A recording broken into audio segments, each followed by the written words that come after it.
Welcome to Pact Publishing's video course on building an app UI with PrimeFaces. In this section, we will upgrade the very basic web page to a nicer looking web page using some of the PrimeFaces components. Right-click on the name of the project and click Debug. NetBeans will build the project and deploy it to Tomcat and display the web page. Do not close the web page. Go to NetBeans and find the file called index.xhtml. It will be in the web pages part of the project. Double-click on the file. The contents of the file will be displayed on the right-hand side in NetBeans. Add the PrimeFaces namespace to the top of the file in the HTML section. This will allow you to use PrimeFaces components. As with any facelet tag, the UI components must live inside of a facelet tag library, which must be declared with an XML namespace declaration. In this case, xmlns:p equals.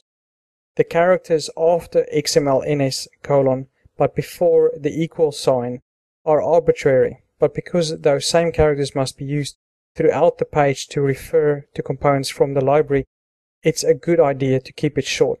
In this case, we use p. Whenever you want to use PrimeFaces components, you will need to prefix it with a p. We will first add the layout component to the web page. It will be configured so that we have a header, center, and a footer. Add the layout component between the body tags.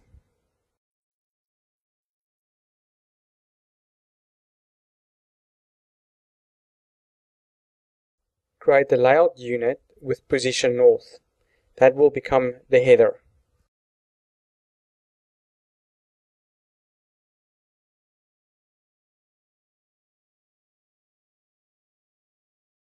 Create a layout unit with position south.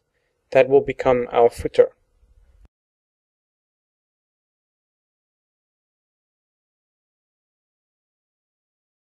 Create a third layout unit with position center.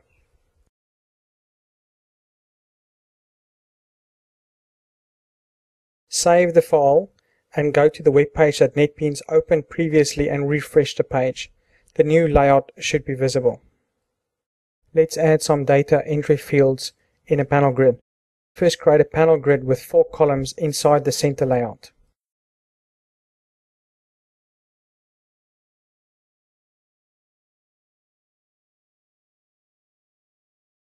Inside the panel grid, create a PrimeFaces output label. Set the for attribute to first name, all lowercase, and give it a value of first name.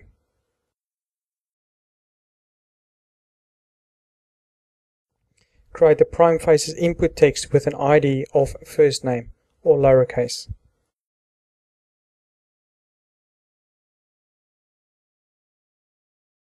Create another PrimeFaces output label. Set the for attribute to surname, or lowercase, and give it a value of surname. Create the PrimeFaces input text with an ID of surname, or lowercase. Save the file and go have a look at it in the web browser by refreshing the web page. Since the screen will be a search screen, we need a button to start the search. Go back to NetBeans and add a PrimeFaces command button with a value of search. The PrimeFaces command button automatically uses Ajax when it submits data, so only a partial update or re-render will take effect on the page. Any component that sends data back to the server, like the button, needs to be in the form. Make sure when you create the form tag to use the JSF version and not the HTML version. It is also very important never to nest form tags.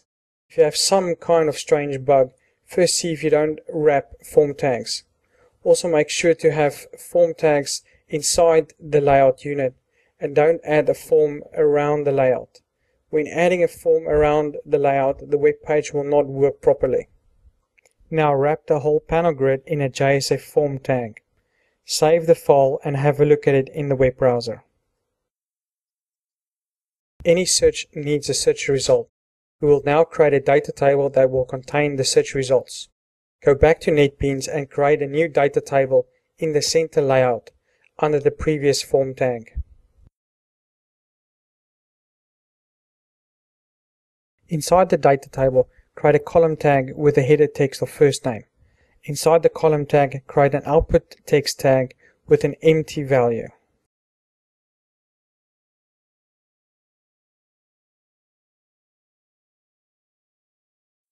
Create a second column tag in the data table with the header text of surname.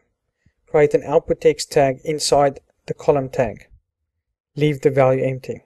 Wrap the whole data table in a JSF form tag. We will not submit any data at this point, but when the time comes, the form will already be there and things will just work.